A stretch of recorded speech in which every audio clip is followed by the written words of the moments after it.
Hello everyone.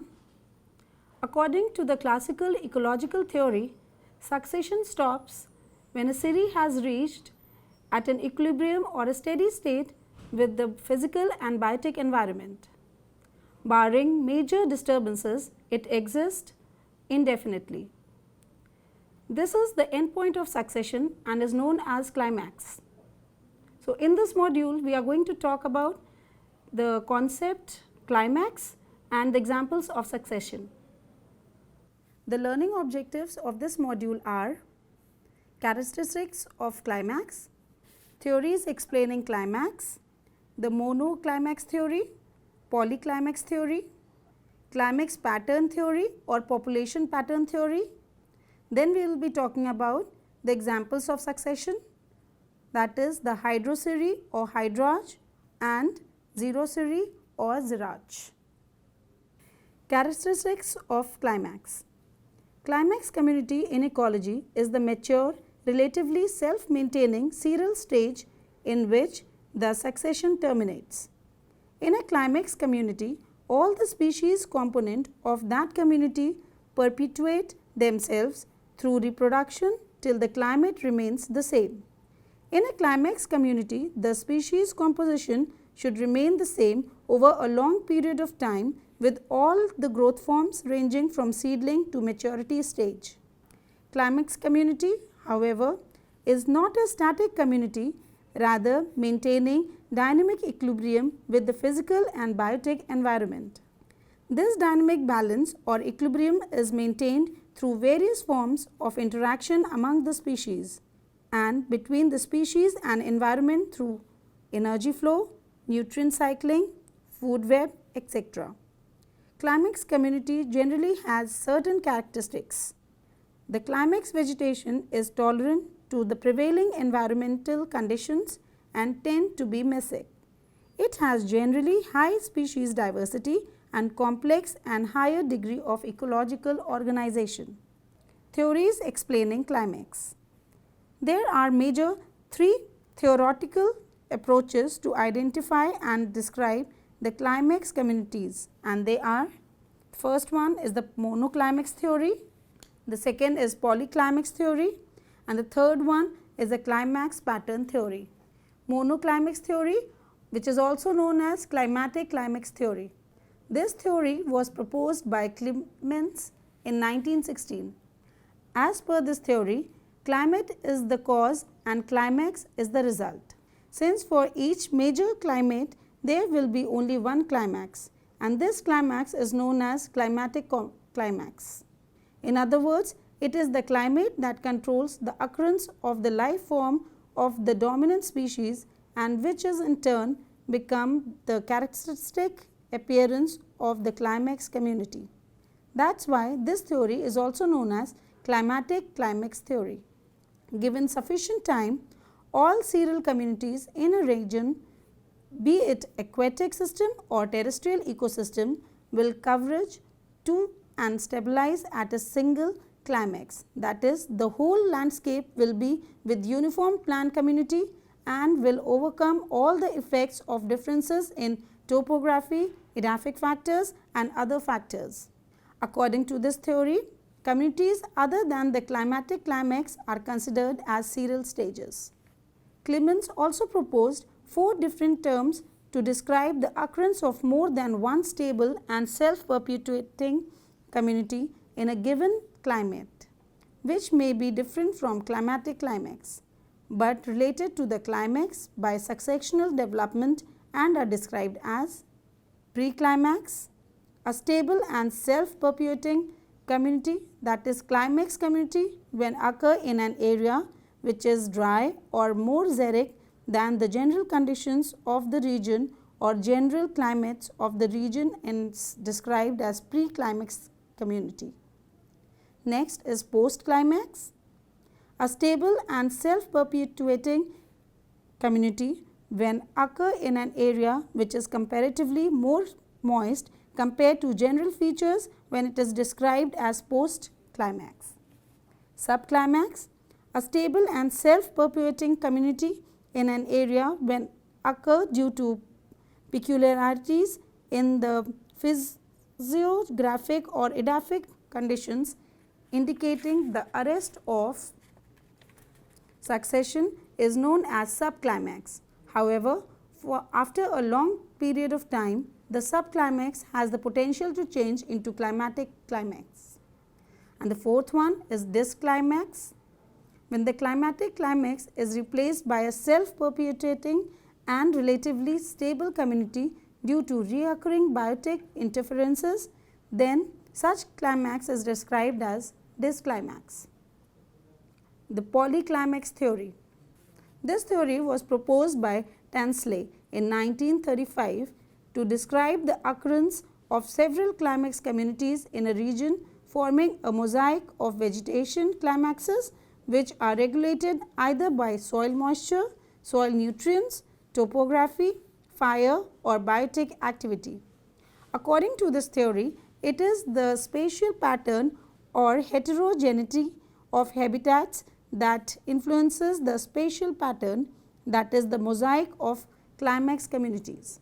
To describe the existence of climax communities under different habitats, Tansley recognized following 5 different types of climaxes. Some of these are primary climaxes, whereas others are secondary climaxes.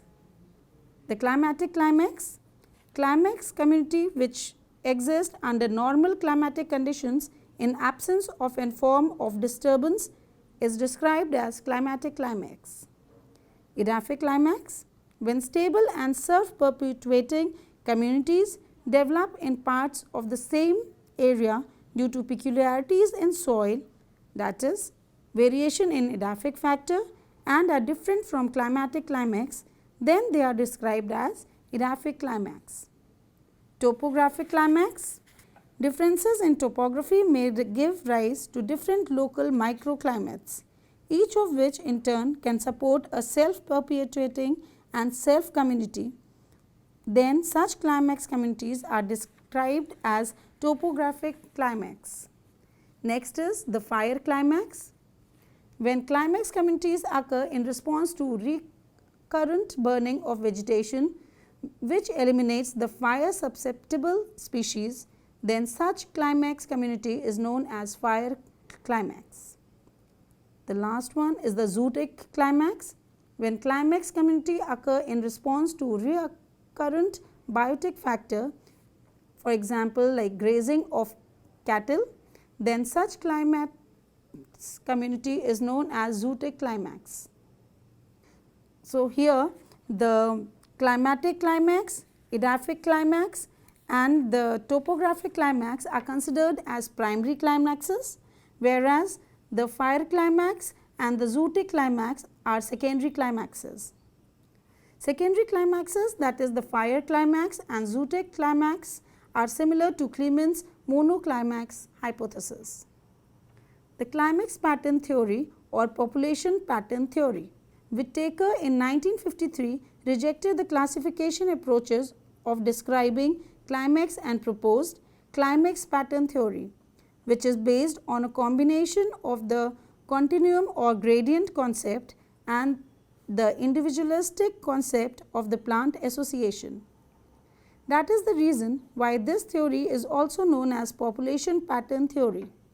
He believed that since species composition and the balance of climax community is determined by the total environment, that is including both the biotic and abiotic factors of the ecosystem, any change in the environment will result into the mosaic of climax vegetation. The climax community represents a pattern of population that corresponds to the changes with the gradients or patterns of environment to form ecocline. According to this theory, the communities that occupy the largest area in the ecocline are known as the prevailing climax or climatic climax. This theory recognizes a spatial pattern of climax vegetation which reflects the spatial variation in the environmental conditions at that point. There is thus no discrete number of climax communities and no one factor determines the structure and stability of a climax community. Next, we will be talking about the examples of succession. The first one we'll talk about is hydroceri or hydrarch. Succession that starts from an aquatic ecosystem, that is ponds, pools or lakes, is known as hydroceri. After the exposure of the water body, which are clear, poor in nutrients and devoid of much life and thus incapable of supporting any life form. The hydroceri started with pioneer plant community, generally consisting of planktons, through various serial stages, terminated in forest as climax community. Changes occur both in plant community as well as in animal community during the course of succession. We will be talking about the examples to describe the various serial stages of hydroceri starting from an aquatic habitat of the dry tropical regions. The first stage is phytoplankton stage. Pioneer colonizers are phytoplankton, that is microscopic algae, diatoms and bacteria, etc., which colonizes the primitive medium of ponds. They multiply and colonize quickly. Some microorganisms like bacteria and fungi feed on these phytoplanktons, also colonize there. The phytoplanktons and these microorganisms after their death decompose and result in the release of minerals, which in turn will mix up with the silt brought from the surrounding land by rainwater and by wave action of pond water. These autogenic influences result in this development of soft mud at the bottom of the pond and enrichment of aquatic habitats which now can support different types of organisms. Submerged stage. This new habitat, which tends to be a little shallower, allows penetration of light on the shallow regions, become more suitable for the growth of rooted submerged hydrophytes. First, by deep water submerged hydrophytes, example Potamogeton, Nitilla, Cara, followed by shallow water submerged hydrophytes, example Hydrilla, etc. Some small animals will also invade and colonize. These plants and animals brought about further build-up of the substratum as a result of their death and decay. The depth of water level decreases, therefore, pond becomes less deep or more shallow, turbid and nutrient rich. This creates a new habitat which will replace these plants by more nutrient demanding floating hydrophytes. Third stage is the floating stage. Two different forms of floating hydrophytes will represent this stage, first by rooted floating hydrophytes, which will be followed by free floating hydrophytes. Among the rooted floating stage, deeper zones are occupied by such species which are rooted in mud, but those leaves reach the water surface and float. For example, Nilambo and Typha. The floating leaves on the surface of water body will transpire water. Gradually, with evaporation of water, the concentration of nutrients increases and become sufficient to support free floating species which are not rooted in mud. The free floating stage, free floating plants, for example, Lemna, Wolffia, Azolla, Pisthia and Sylvinia, etc., floats freely on the water surface, having no contact with mud of pond, but the upper surface of leaves are in contact with air, colonize and gradually cover the water surface.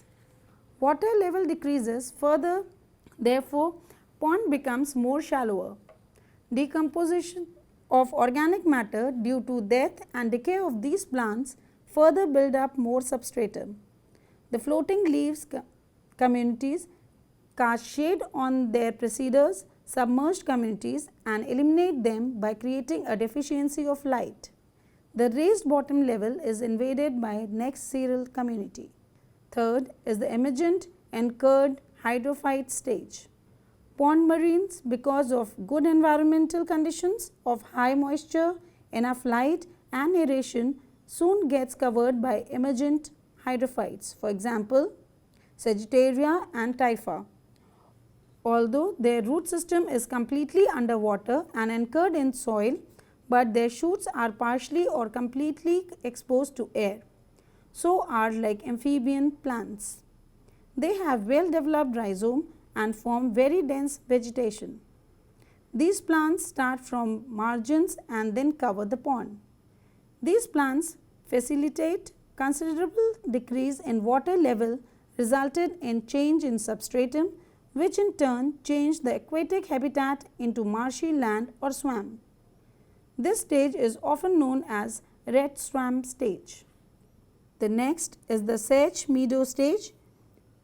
With change in the nature of substratum to swamp, members of the family Cyperaceae and Poaceae invade and form a mat-like vegetation with the help of their much branched rhizomatous systems.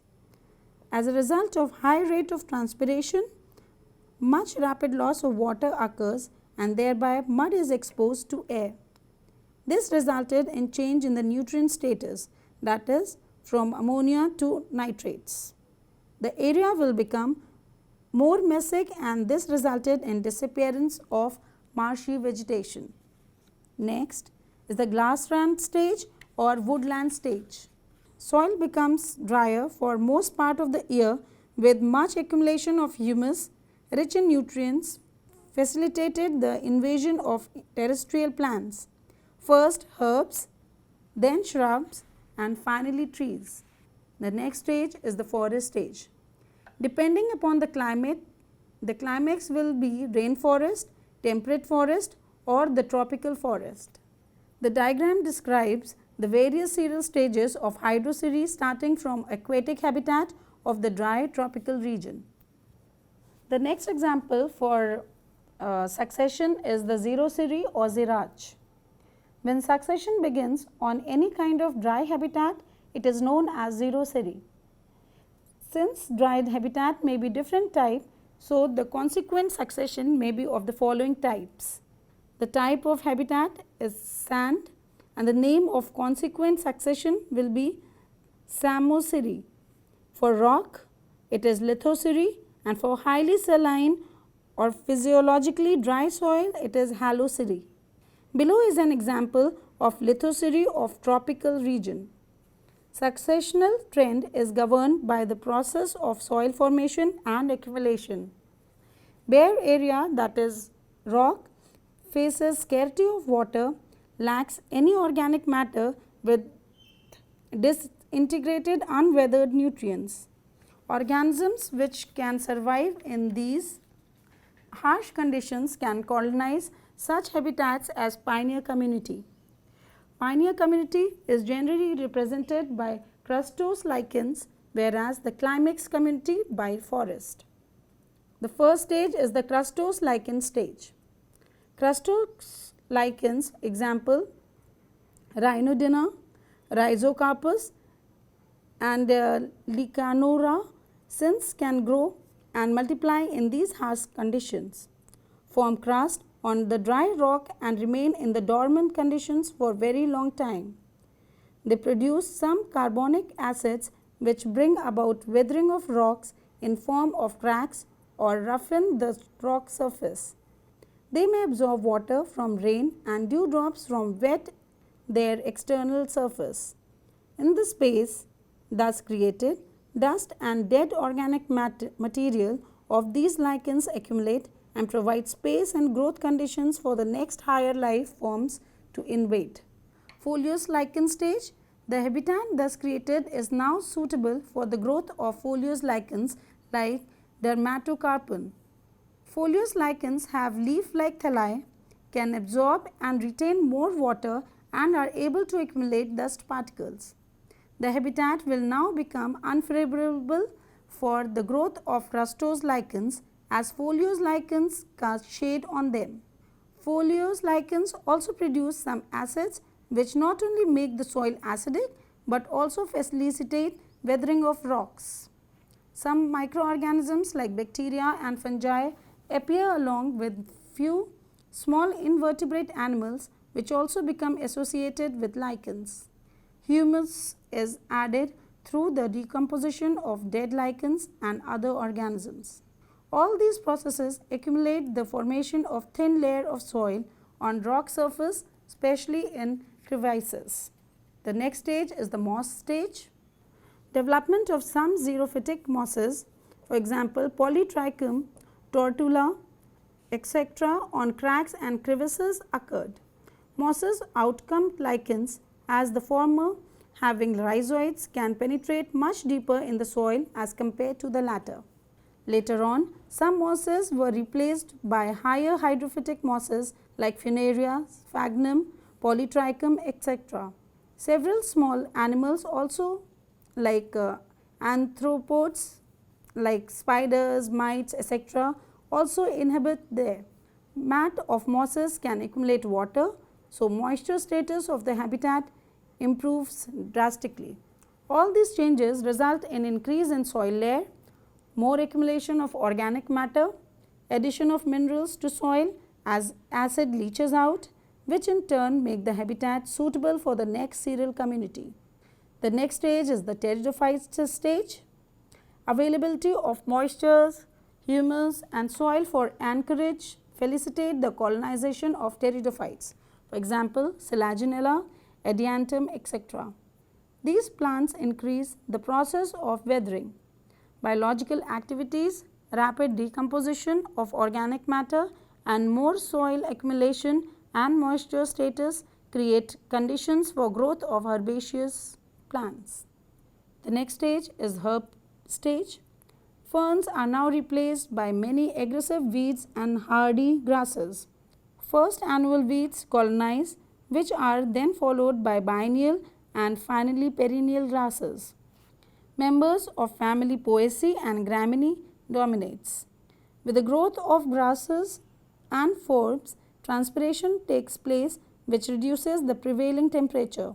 In addition to microorganisms and several invertebrate animals like arthropods, nematode, annelids, etc., vertebrate animals also appear and gradually modify the habitat. The next stage is the shrub stage. Further alteration of environment, especially conditions of soil, provides conditions for the establishment of shrub followed by small woody plants such as acacia, prosopis, cyperus, ziziphus, etc. They grow densely and cast shadows on herbs. Now the habitat will become more favorable for the growth of shrubby vegetation compared to herbaceous vegetation. The dead and decaying herbaceous plants help in addition of considerable amount of organic matter into the soil. With extensive root system, shrubs penetrate into soil and develop wide cracks in rocks and thus stimulate the process of soil formation. Rate of transpiration increases, which result in moderation of temperature and increase in humidity. All forms of vertebrates will now become associated with the altered vegetation. The forest stage, the increase in the soil depth, moisture content, nutrient availability, soil organic matter and sufficient moderation of environment favors the growth of woody trees. Sparsely distributed woody trees with stunted growth in the beginning dominate the habitat, which over a period of time was then replaced by deeply rooted dense tall trees. Finally, a climax forest community established with stratification of vegetation represented by short trees, shrubs and various forms of herbaceous ground vegetation along with various forms of animals. This stage initially remains the same until no more change in the environment occurs. Within the same broad climatic belt, cereal stages starting in water and on the rock lead to the same type of climax community.